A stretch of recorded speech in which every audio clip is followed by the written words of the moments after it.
the social conditions during the early Vedic period and later Vedic period, and the changes taken place from early Vedic phase to later Vedic phase.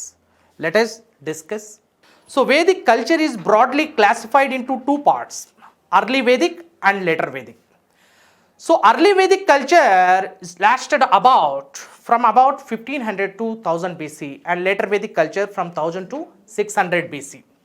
So we must observe the analysis, so the differences and similarities between the early Vedic and later Vedic culture. So తొలి వేద కాలానికి మలి వేద కాలానికి మధ్యనున్న తేడాలేంటి, తొలివేద కాలంలో సమాజం ఎలా ఉంది, మలివేద కాలంలో సమాజం ఎలా ఉంది, తొలివేద కాలంలో మతం ఎలా ఉంది, మలివేద కాలంలో మతం ఎలా ఉంది, తొలివేద కాల రాజకీయ వ్యవస్థ ఎలా ఉంది, మలివేద కాలంలో ఎలా ఉంది, అదేవిధంగా తొలివేద కాలంలో ఆర్థిక వ్యవస్థ ఎలా ఉంది, మలివేద కాలంలో ఆర్థిక వ్యవస్థ ఎలా ఉంది, వీటి గురించి మనం విశ్లేషించాల్సిన ఆవశ్యకత ఎంతైనా ఉంది. అందులో తొలుత సమాజం గురించి చర్చించాలి.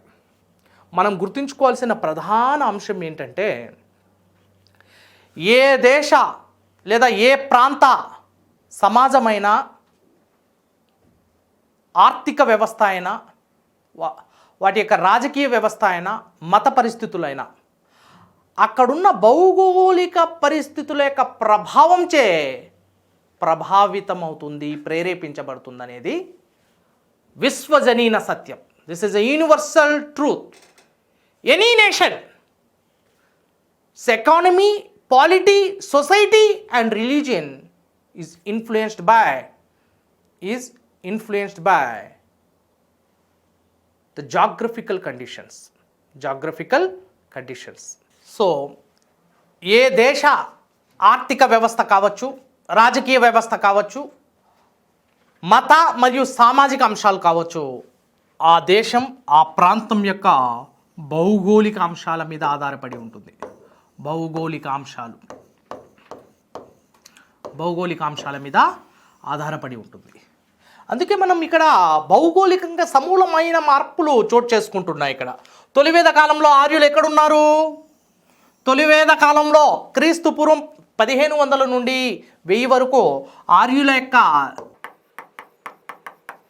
ఆవాస ప్రాంతం సప్త సింధు ప్రాంతం. ఇది వరకు మనం చూసాం. సప్త సింధు అంటే సింధు సరస్వతి పరివాహక ప్రాంతం. అదేవిధంగా మలివేద కాలానికి వచ్చేసరికి ఆర్యులు గంగా యమునా పరివాహక ప్రాంతానికి వలస వచ్చారు. గంగా యమునా పరివాహక ప్రాంతానికి తమ యొక్క మకాన్ని మార్చడం జరిగింది. మరి భౌగోళిక అంశాల్లో, భౌగోళిక పరిస్థితుల్లో వచ్చిన అనూహ్యమైన విప్లవాత్మకమైన మార్పుల వల్ల వారి యొక్క ఆర్థిక వ్యవస్థలో సామాజికంగా, ఆర్థిక పరంగా, రాజకీయ పరంగా, మతపరంగా విస్తృత మార్పులు, గణనీయమైన మార్పులు చోటు చేసుకున్నాయి. Right, revolutionary changes taken place in the field of society, in the spear of religion, polity and economy. అంటే భౌగోళిక అంశాలు అనేటివి ఒక దేశం యొక్క ఆర్థిక వ్యవస్థను, రాజకీయ వ్యవస్థను, సామాజిక మరియు మత వ్యవస్థను నిర్దేశిస్తాయి మరియు ప్రభావితం చేస్తాయి, ఇన్ఫ్లుయెన్స్ చేస్తాయి అనేది అత్యంత కీలకమైన అంశం. మరి చూద్దాం ఏ విధంగా ఇన్ఫ్లుయెన్స్ చేసాయనడానికి ఒక ఎగ్జాంపుల్ నేను మీ ముందు ఉంచబోతున్నాను. సో తొలివేద కాలంలో ఆర్యుల యొక్క జన్మస్థలం అనేది, తొలివేద కాలంలో ఆర్యుల యొక్క నివాస ప్రాంతం అనేది సప్తసింధు ప్రాంతం. మలివేద కాలానికి వచ్చేసరికి సప్తసింధు ప్రాంతం నుంచి తూర్పు భారతదేశానికి ఆర్యులు వలస వచ్చారు. అంటే గంగా యమునా ప్రాంతం, ఇది తూర్పు భారతదేశం, బీహార్, బెంగాల్ పరివాహక ప్రాంతం. అదేవిధంగా సప్తసింధు ప్రాంతం అనేది వాయవ్య సరిహద్దు ప్రాంతం. ఇక్కడ మనం మ్యాప్లో చూసేసరికి సప్తసింధు ప్రాంతం అంటే ఇది. మరి 1500 to 1000 BC తొలివేద కాలంలో ఆర్యులు ఇక్కడ ఉన్నారు. మలివేద కాలానికి వచ్చేసరికి ఆర్యులు ఇక్కడి నుంచి ఇటు తూర్పు భారతదేశానికి వచ్చారు. 1000 BC to 600 BC. చూడండి, భౌగోళికంగా సమూల మార్పులు చోటు చేసుకోవడం జరిగింది. భౌగోళికంగా మార్పులు చోటు చేసుకోవడంతో ఆర్థిక వ్యవస్థపై, రాజకీయ వ్యవస్థపై మత వ్యవస్థపై ఎలాంటి ప్రభావం పడిందో చూద్దాం. నంబర్ 1, భౌగోళికంగా ఎటువంటి మార్పులు చోటు చేసుకున్నాయంటే తొలివేద కాలానికి మలివేద కాలానికి మనం గమనిస్తే మలివేద కాలంలో ఆర్యులు నివసించే ప్రాంతంలో నేలల సారవంతమైన నేలల యొక్క సారం చాలా ఎక్కువగా ఉంది. వర్షపాతం probability of rain is also very high. Not only the fertility of soil but the probability of the chance of rain is also very high. Next మూడవది ఏంటంటే ఇనుము అనే ఖనిజ నిక్షేపాలను ఎక్కువ భాగంలో తూర్పు భారతదేశంలో నిక్షేపితమయ్యాయి, తూర్పు భారతదేశంలో నెలకొని ఉన్నాయి. అటువంటి ఇనుము యొక్క వాడకం అనేది క్రీస్తు పూర్వం 1000లో కనుగొనబడింది మలివేద ఆర్యులచే. మరి ఈ ఇనుము ద్వారా అత్యంత బలిష్టమైన దృఢమైన పరికరాలను ముఖ్యంగా వ్యవసాయ పనిముట్లు మరియు సామాగ్రిని తయారు చేసి వీటిని వ్యవసాయ రంగంలో ఎక్కువగా ఉపయోగించడం జరిగింది. వ్యవసాయ రంగంలో విరివిగా ఉపయోగించడం జరిగింది వ్యవసాయ రంగంలో. వీటిని ఇనుపుతో తయారు చేసిన పనిముట్లను వ్యవసాయ రంగంలో ఉపయోగించడం వల్ల బీడు భూములు, బంజరు భూములు, వ్యవసాయ నిరుపయోగమైన భూములన్నీ వ్యవసాయ భూములుగా మార్చబడ్డాయి. Right. The wastelands, banjar lands and barren lands were converted into agricultural lands. So, forests are also cleared and came under the agricultural lands. అంటే ఈ అడవులు కూడా నరికి వ్యవసాయ భూములుగా మార్చివేయడం జరిగింది. దీని ద్వారా ఉత్పత్తి ఏమవుతుంది? క్రమక్రమంగా పెరిగిపోయింది. ఉత్పత్తి ఎప్పుడైతే వ్యవసాయ రంగంలో పెరిగిపోయిందో అది మిగులుకు దారితీస్తుంది. అంతేకాకుండా ఈ గంగా యమున పరివాహక ప్రాంతంలో ఉన్న నేలల యొక్క అల్యూవియల్ సాయిల్ అంటుంటాం, ఒండ్రు నేలలు, వీటి యొక్క సారం చాలా ఎక్కువగా ఉంది. సారం ఎక్కువగా ఉన్నప్పుడు పంట యొక్క దిగుబడి ఏమవుతుంది? పెరిగిపోతుంది. పంట యొక్క దిగుబడి పెరుగుతుంది. వర్షపాతం ఎక్కువగా ఉన్నప్పుడు పంట యొక్క దిగుబడి పెరిగిపోతుంది, ఉత్పత్తి పెరుగుతుంది. అదే ఇనుపు లాంటి పనిముట్లను ఉపయోగించడంతో వ్యవసాయ రంగంలో నిరుపయోగమైన భూముల్ని, బంజరు భూముల్ని, బీడు భూముల్ని వ్యవసాయ యోగ్యంలోకి తీసుకొచ్చి ఉత్పత్తిని పెంచే అవకాశం ఉంది. ఈ విధంగా వ్యవసాయ రంగంలో సాధించిన ప్రగతి దేనికి దారి తీసిందంటే స్వయం సమృద్ధి సెల్ఫ్ సఫిషియన్స్ పూర్తయ్యాయి. ఆ తర్వాత మిగులు సాధ్యపడింది. ఆ మిగులు ద్వారా, ఆ సర్ప్లస్ ద్వారా ఆర్యులు వర్తక వ్యాపారాలు చేయడం జరిగింది. మలివేద కాలంలో పెద్ద పెద్ద మహాజనపదాలు ఆవిర్భవించడం జరిగింది. రైట్, పెద్ద పెద్ద నగరాల ఆవిర్భావం జరగడం జరిగింది. ఈ విధంగా తొలివేద కాలంలో లేని కొన్ని అంశాలు మలివేద కాలంలో చోటు చేసుకున్నాయి, ముఖ్యంగా ఆర్థిక పరంగా మరియు రాజకీయ పరంగా. రైట్స్, సిద్ధ సైన్యాలను ఉపయోగించడం కావచ్చు, వాటితో పాటు ఆర్యులు ఒక మహా సామ్రాజ్యాన్ని సృష్టించుకోవడం కావచ్చు, పన్నుల వ్యవస్థను ప్రారంభించడం కావచ్చు. రైట్, ఆర్థికంగా రాజకీయంగా అనూహ్యమైన మార్పులు చోటు చేసుకున్నాయి. ఈ విధంగా భౌగోళికపరమైన అంశాల యొక్క ప్రభావం ఆర్థిక వ్యవస్థపై, రాజకీయ వ్యవస్థపై పుష్కలంగా కనపడుతుంది. వేదయుగ సమాజం గురించి తెలియజేస్తున్నాం, వేదయుగ సమాజం గురించి విశ్లేషిస్తున్నాం. అందులో తొలివేద సమాజం మరియు మలివేద సమాజం, తొలివేద యుగం, మలివేద యుగం, లేదా ఋగ్వేద యుగం, మలివేద యుగం అని కూడా పిలుస్తాం. తొలివేద కాలాన్ని ఋగ్వేద కాలం అని పిలుస్తాం. కారణం ఏంటంటే తొలివేద కాలం గురించి అధ్యయనం చేయడానికి మనకు ఆధారమైన గ్రంథం ఋగ్వేదం కావున తొలివేద కాలాన్ని ఋగ్వేద కాలం అని కూడా పిలుస్తాం. సో ఫస్ట్ ఆఫ్ ఆల్ ఈ టాపిక్లో మనం సొసైటీని, రిలీజియన్ని, పాలిటీని మరియు ఎకానమీని I'm going to discuss socio religious, political and economic conditions of both early Vedic period and later Vedic period as well. Early Vedic society, తొలివేద సమాజం ఎలా ఉంది? మలివేద సమాజంలో చోటు చేసుకున్న పరిణామాలు ఏంటి? తొలివేద సమాజానికి మలివేద సమాజానికి మధ్యనున్న తారతమ్యతలేంటి? వీటి గురించి మనం చూస్తున్నాం. ఎందుకంటే మెయిన్స్ ఓరియంటేషన్లో డిస్క్రిప్టివ్ నేచర్ ఎగ్జామ్స్ ఏవైతే ఉంటాయో ఆ డిస్క్రిప్టివ్ ఎగ్జామ్స్లో ప్రశ్నలు ఈ తరహా ప్రశ్నలు వస్తుంటాయి. సో ఫస్ట్ తొలివేద సమాజంలో నంబర్ 1, ఈ సమాజం అనేది ఉమ్మడి పితృస్వామిక సమాజంగా పిలవచ్చు. ఉమ్మడి పితృస్వామిక సమాజంగా ఈ సమాజాన్ని పేర్కొనడం జరిగింది. Joint patriarchal system, in English joint patriarchal system. Patriarchal system means patriarchy, father is head of the family, కుటుంబానికి పెద్ద తండ్రి. కానీ ఇక్కడ ఉమ్మడి పితృస్వామిక సమాజం అంటున్నాం కాబట్టి though father is head of the family but the powers are shared equally, both father and mother, men and women shared equally.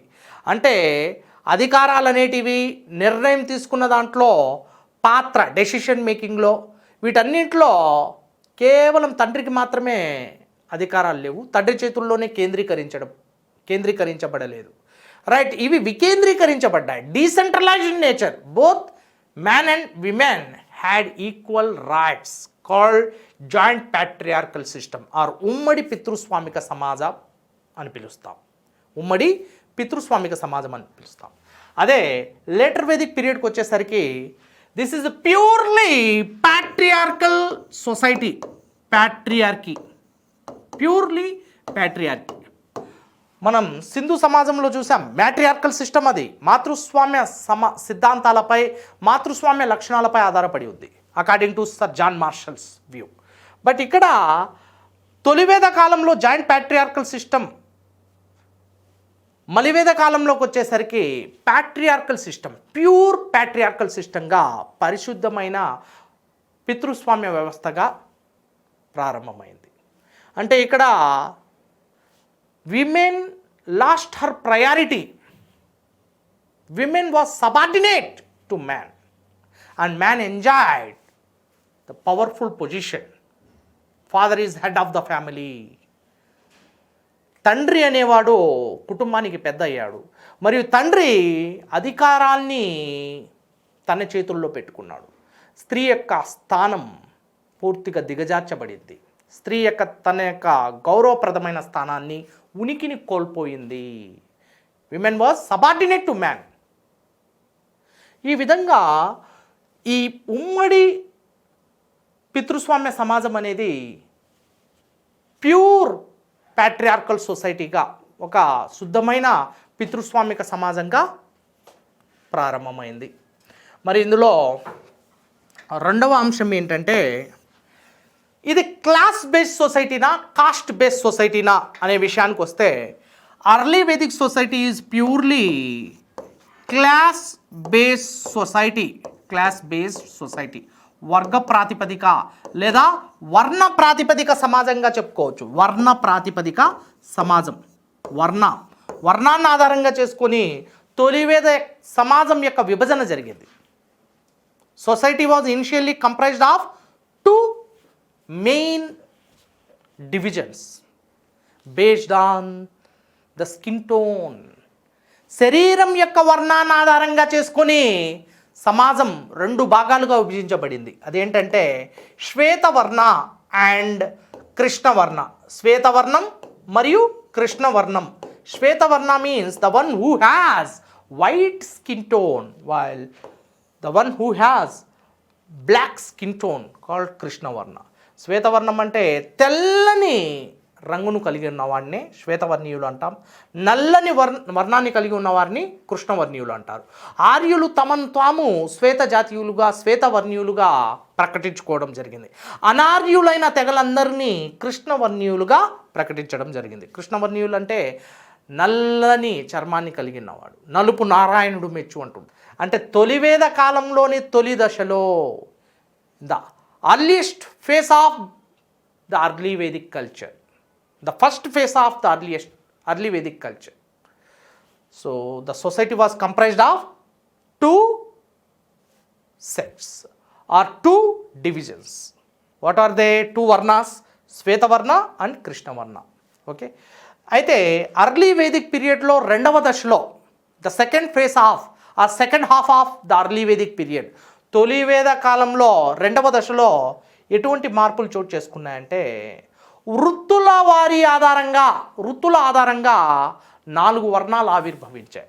వృత్తుల్ని ఆధారంగా చేసుకొని మొదటేమో శరీరం రంగును ఆధారంగా చేసుకొని వర్ణ వ్యవస్థ ఏర్పడితే ఆ తర్వాత వృత్తుల్ని ఆధారంగా చేసుకొని వర్ణ వ్యవస్థ ఏర్పడింది.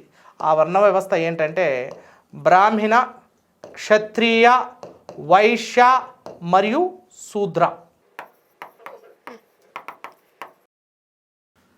సో ఈ విధంగా తొలివేద కాలంలో తొలి దశలో వర్ణం ఆధారంగా శ్వేత మరియు కృష్ణ, తెలుపు రంగు వారు, నలుపు రంగు వారు అంటూ సమాజం విభజించబడింది. అయితే తొలివేద కాలంలో మలి దశలోకి వచ్చేసరికి వృత్తుల వారీగా సమాజం యొక్క విభజన జరిగింది. వృత్తుల వారీగా చతుర్వర్ణ వ్యవస్థ ఆవిర్భవించింది తొలివేద కాలంలోని చివరి దశలో, రెండవ దశలో. Right, second half of the first or early Vedic period. బ్రాహ్మణుడు పురోహితుడమ్మ, బ్రహ్మ యొక్క తలభాగం నుంచి ఆవిర్భవించాడు కాబట్టి ఇతడు పురోహితుడు. పురోహిత వృత్తిని ఇతడు పాటించాడు. క్షత్రియుడు బ్రహ్మ యొక్క భుజస్కంధాల నుంచి ఆవిర్భవించాడు కాబట్టి యుద్ధాలు చేశాడు, యుద్ధ వృత్తిని స్వీకరించాడు. అదేవిధంగా వైశ్యుడు బ్రహ్మ యొక్క తొడల భాగం నుంచి ఆవిర్భవించాడు మరియు వ్యాపారిగా స్థిరపడ్డాడు. అదేవిధంగా శూద్రుడు బ్రహ్మ యొక్క పాదాల నుంచి ఆవిర్భవించాడు, వ్యవసాయం మరియు సేవలు చేసుకుంటూ కాలాన్ని గడిపేశాడు. ఆ విధంగా వృత్తుల వారీగా చతుర్వర్ణ వ్యవస్థ, వృత్తులను ఆధారంగా చేసుకుని చతుర్వర్ణ వ్యవస్థ ఆవిర్భవించింది. రైట్, బ్రాహ్మణ, క్షత్రియ, వైశ్య, శూద్ర. రైట్, పురోహిత వృత్తిని స్వీకరించిన వారిని బ్రాహ్మణుడుగా, యుద్ధ వృత్తిని స్వీకరించిన వారిని క్షత్రియుడుగా, వ్యాపార వృత్తిని స్వీకరించిన వారిని వైశ్యులుగా, రైట్, వ్యవసాయ వృత్తిని స్వీకరించిన వారిని శూద్రులుగా, సేవా వృత్తిని స్వీకరించిన వారిని కూడా శూద్రులుగా పిలవడం జరిగింది. రైట్, ఈ విధంగా చాతుర్వర్ణ వ్యవస్థ, వర్ణ వ్యవస్థ చాతుర్వర్ణ వ్యవస్థగా రూపుమాపుకుంది. రైట్, అదే మలివేద కాలానికి వచ్చేసరికి ఈ చతుర్వర్ణ వ్యవస్థ చతుర్కుల వ్యవస్థగా రూపాంతరం చెందింది. చతుర్కుల వ్యవస్థగా రూపుమాపుకుంది. ఈ చతుర్కుల వ్యవస్థ కూడా బ్రాహ్మణ, క్షత్రియ, వైశ్య మరియు శూద్ర అనే చతుర్కుల వ్యవస్థ ఆవిర్భవించింది. ఇప్పుడు మనం గమనించాల్సింది ఒక చిన్న తేడా ఏంటి వీటి మధ్య. చతుర్వర్ణ వ్యవస్థ అంటున్నాం, ఇక్కడేమో చతుర్కుల వ్యవస్థ ఆవిర్భవించింది అంటున్నాం. రైట్, చతుర్వర్ణ వ్యవస్థానికి చతుర్కుల వ్యవస్థకి మధ్య ఉన్న తేడా ఏంటి? చతుర్వర్ణ వ్యవస్థ it is a liberal one, but and this is most rigid and కాంప్లెక్స్డ్ in nature. Most rigid, చాలా కఠినమైన, జటిలమైన నియమ నిబంధనలతో కూడిన కుల వ్యవస్థ ఆవిర్భవించింది. ఇక్కడేమో ఎటువంటి నియమ నిబంధనలు లేవు. ఇది స్వేచ్ఛాయుత సమాజం, వెరీ లిబరల్ వన్. స్వేచ్ఛాయుత సమాజం అంటే క్షత్రియుడు బ్రాహ్మణుడుగా మారే అవకాశం ఉంది, అదేవిధంగా వైశ్యుడు బ్రాహ్మణుడుగా మారే అవకాశం ఉంది, ఇదే బ్రాహ్మణుడు శూద్రుడుగా మారే అవకాశం ఉంది, శూద్రుడు కూడా బ్రాహ్మణుడుగా మారే అవకాశం ఉంది. ఎలా అంటే స్థానాన్ని, తమ యొక్క వృత్తిని మార్చుకోవడం ద్వారా స్థానాన్ని మార్చుకునే వెసులుబాటు చాతుర్వర్ణ వ్యవస్థ కల్పిస్తోంది. వృత్తిని మార్చుకోవడం ద్వారా తన యొక్క స్థానాన్ని కూడా మార్చుకునే ఆ వెసులుబాటు, ఆ సౌకర్యం అనేది చతుర్వర్ణ వ్యవస్థలో కనిపిస్తుంది. రైట్, దీన్నే సోషల్ మొబిలిటీ అంటాం. సోషల్ మొబిలిటీ, సామాజిక చలనం. సోషల్ మొబిలిటీ, సామాజిక చలనం అంటే సమాజంలో ఒక శూద్రుడు చలించవచ్చు. చలించడం అంటే స్థానభ్రంశం చెందడం.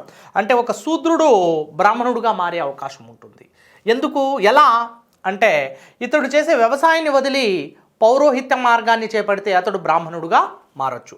ఇటువంటి స్వేచ్ఛాయుత సమాజంగా, సామాజిక చలనాలతో కూడిన సమాజంగా చతుర్వర్ణ సమాజాన్ని, రైట్, తొలివేద సమాజాన్ని మనం చెప్పుకోవచ్చు. అంటే from upwards to downwards, downwards to upwards, కింది నుంచి పైకి, పై నుంచి కిందికి చలించే ఆ వెసులుబాటును మనకి తొలివేద సమాజం చతుర్వర్ణ వ్యవస్థ కల్పిస్తోంది.